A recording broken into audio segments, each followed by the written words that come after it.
The visit of President Putin is short, but nonetheless highly productive, highly substantive.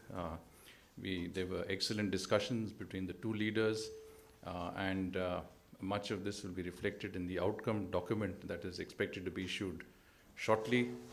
The visit concluded in a joint statement titled India-Russia Partnership for Peace, Progress and Prosperity. The joint statement captures the state and future potential of our relationship. In all, a record number of 28 agreements or MOUs were concluded during this visit. These agreements were both government to government as well as business to business, including involving our public sector units in both countries. The agreements cover a very wide range of sectors, including trade, energy, culture, intellectual property, accountancy, cyber attacks in the banking sector, manpower, geological exploration, survey, education, etc. India and Russia have also signed a program of cooperation in the field of defense for the next 10 years, 2021 to 2031.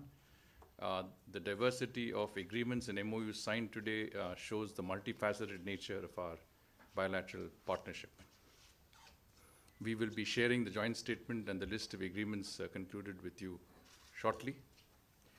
The Prime Minister and President Putin held in-depth discussions on strengthening our bilateral and multilateral cooperation in the spirit of our special and privileged strategic partnership. Both leaders noted that the extent of our bilateral cooperation in fighting the COVID pandemic was significant, in particular in the areas of vaccines and humanitarian assistance.